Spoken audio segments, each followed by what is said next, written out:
नमस्कार शेतकरी बांधवांनो, स्वागत आहे तुमचं आजच्या या व्हिडिओमध्ये।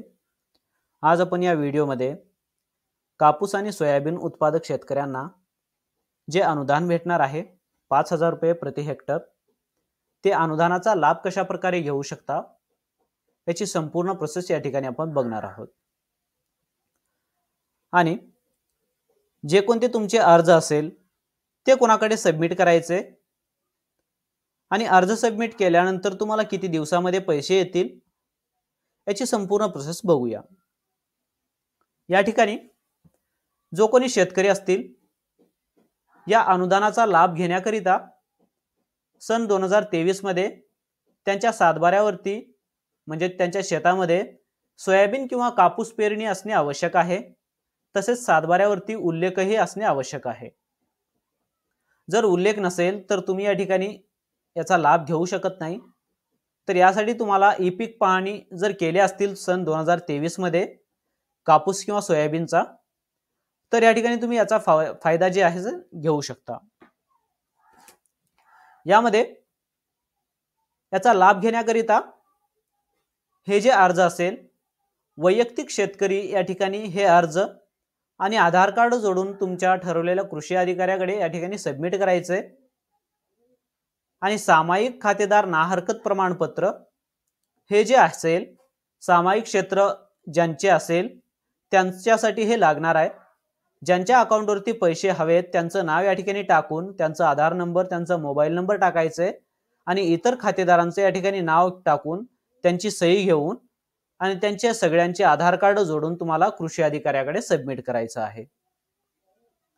जेव्हा तुमचे नाव येईल ई केवायसी करण्यासाठी, तर तुम्ही ई केवायसी कुठून करू शकता, तर ई केवायसी कोण करू शकते, तर याची जी आहे ई केवायसी करण्यासाठी किंवा ई केवायसी करून घेण्याकरिता तुम्ही स्वतः जे शेतकरी असतील तुमच्या कृषी अधिकाऱ्याकडे जायचं आहे, त्या ठिकाणी तुमची ई केवायसी होऊन जाईल। तर ई केवायसी कशा प्रकारे करता येईल, तर या ठिकाणी तुम्हाला या पोर्टलवरती यायचं आहे। या ठिकाणी बघा scagri.dbt.maha.it.org या पोर्टलवरती यायचं आहे। या पोर्टलचा मी डिस्क्रिप्शन मध्ये लिंक देईन, तुम्ही डायरेक्टली पण या पोर्टलवरती येऊ शकता। या पोर्टलवरती आल्यानंतर या ठिकाणी तुम्हाला अशा प्रकारचा इंटरफेस दिसेल, ज्यामध्ये लॉग इन वरती शेतकरी लॉग इन या ठिकाणी करू शकत नाही। तर या ठिकाणी जो कोणी कृषी अधिकारी असेल त्यांच्याच करिता ही ई केवायसी ची प्रोसेस त्यांच्याकडेच राहील। जो कोणी शेतकरी ई केवायसी करायचे म्हणजे त्यांचे नाव आले असेल तर त्यांनी ई केवायसी करण्यासाठी आपल्या जवळील कृषी अधिकाऱ्याकडे आपण संपर्क करायचा आहे।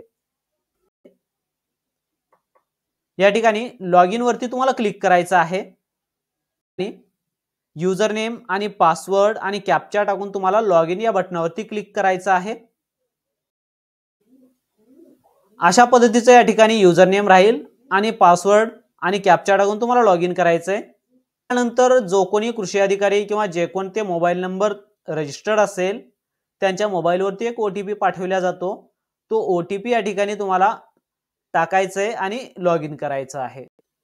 अशा पद्धतीने ओटीपी टाकून व्हेरीफाय ओटीपी या बटनावरती तुम्हाला क्लिक करायचं आहे। लॉग इन केल्यानंतर तुमच्या समोर अशा पद्धतीचा डॅशबोर्ड दिसेल, ज्यामध्ये टोटल फॉर्म किती आलेत आणि त्यामधून तुम्ही पेंडिंग किती आहेत तुमचे आणि ई केवायसी किती झाले हे सगळे डेटा तुम्ही या ठिकाणी पाहू शकता। आणि या ठिकाणी ई केवायसी करण्याकरिता कॉटन अँड सोयाबीन स्कीम या बटनावरती तुम्हाला क्लिक करायचं आहे। यावरती क्लिक केल्यानंतर या ठिकाणी सबमिट ई केवायसी या बटनावरती तुम्हाला क्लिक करायचं आहे। सबमिट ई केवायसी केल्यानंतर तुमच्या समोर अशा पद्धतीचं दिसेल, ज्यामध्ये तुमचं क्रॉप सिलेक्ट करायचं आहे। क्रॉप मध्ये कापूस किंवा सोयाबीन जे असेल ते या ठिकाणी सिलेक्ट करायचं आहे आणि तुमचं गाव आणि या ठिकाणी ओनरशिप टाइप मध्ये जर तुमचे वैयक्तिक खाते असतील तर या ठिकाणी सिंगल ओनर करा। जर सामायिक क्षेत्र असेल तुमच्या शेतामध्ये तर या ठिकाणी मल्टी ओनर या ठिकाणी टाकायचं आहे आणि सर्च करायचं आहे। जसं तुम्ही सर्च करशाल, सर्च केल्यानंतर या ठिकाणी ज्या कोणत्या नावाचे तुम्हाला ई केवायसी करायचे असतील त्या ठिकाणी सर्च बारमध्ये तुम्ही त्यांचे नाव टाकून देखील सर्च करून या ठिकाणी पेंडिंग ई केवायसी जे असतील ते अशा पद्धतीने दाखवेल। तर यामध्ये तुम्हाला ई केवायसी या बटनावरती तुम्हाला क्लिक करायचं आहे। ई केवायसी या बटनावरती क्लिक केल्यानंतर या ठिकाणी ज्या शेतकऱ्यांचं करायचं आहे त्यांचा आधार नंबर दाखवेल आणि या ठिकाणी ई केवायसी तुम्ही दोन मेथडने करू शकता। जर आधार कार्डला मोबाईल नंबर लिंक असेल तर ओटीपी ऑप्शन सिलेक्ट करा, किंवा जर आधार कार्डला मोबाईल नंबर लिंक नसेल तर हा बायोमेट्रिक हा ऑप्शन तुम्ही सिलेक्ट करून या ठिकाणी ई केवायसी करू शकता। जसं की या ठिकाणी सर्वप्रथम ओटीपीचा ऑप्शन मी दाखवतो। ओटीपी या ठिकाणी सिलेक्ट करून तुम्हाला सेंड ओटीपी करायचा आहे।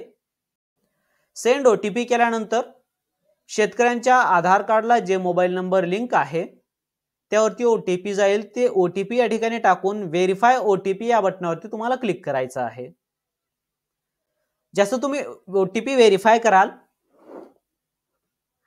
ओटीपी व्हेरीफाय केल्यानंतर ई केवायसी डन सक्सेसफुली अशा प्रकारचा मेसेज शो करेल, म्हणजेच त्या शेतकऱ्यांची या ठिकाणी ई केवायसी कंप्लीट झाली आहे। अशा पद्धतीने तुम्ही ओटीपी बेस जे आहे ई केवायसी करू शकता।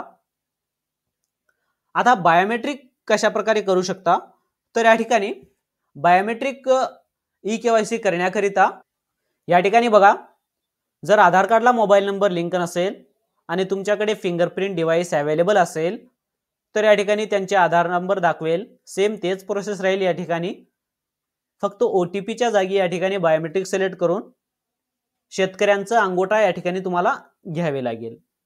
तर या ठिकाणी बायोमेट्रिक सिलेक्ट करायचं आहे आणि त्या अगोदर तुमच्या डिव्हाइसला कम्प्युटर असेल, लॅपटॉप असेल, त्याला तुमचे फिंगरप्रिंट कनेक्ट करा। कनेक्ट केल्यानंतर या ठिकाणी सिलेक्ट डिव्हाइस टू कॅप्चर या बटनावरती तुम्हाला या सिलेक्ट वरती क्लिक करून तुमचे जे कोणते फिंगरप्रिंट असेल ते या ठिकाणी तुम्हाला सिलेक्ट करायचं आहे। अशा पद्धतीने या ठिकाणी फिंगरप्रिंट डिव्हाइस कॅप्चर म्हणजे सिलेक्ट केल्यानंतर या ठिकाणी व्हॅलिडेट यूआयडी यावरती तुम्हाला क्लिक करायचं आहे। हे एवढं करताच फिंगरप्रिंट ऍक्टिव्ह होईल आणि त्यावरती शेतकऱ्यांचा अंगठा घेऊन थंब घेऊन सेम ई केवायसी तुम्ही डन करू शकता। अशा पद्धतीने तुम्ही शेतकऱ्यांची ई केवायसी करू शकता। यामध्ये काही डाऊट असेल तर मला कमेंट सेक्शन मध्ये कमेंट करून विचारू शकता। आणि ई केवायसी केल्यानंतर हे जवळपास 2 ते 3 दिवसाच्या आत शेतकऱ्यांच्या आधारला जे बँक अकाउंट लिंक असेल त्यावरती ऑटोमॅटिकली 2 ते 3 दिवसाच्या आत पैसे जे आहे ट्रान्सफर केले जातील। अशा पद्धतीने या ठिकाणी या व्हिडिओमध्ये आपण या योजनेचा कशा प्रकारे लाभ घेऊ शकता आणि ही योजना लाभ घेण्याकरिता कोणाकडे अर्ज करायचा आहे, कोणाकडे ई केवायसी करायची आहे आणि पैसे किती दिवसामध्ये येणार आहेत, या सगळ्या बाबी आपण बघितलो। यामध्ये काही प्रश्न असतील तर मला कमेंट सेक्शन मध्ये कमेंट करून विचारू शकता।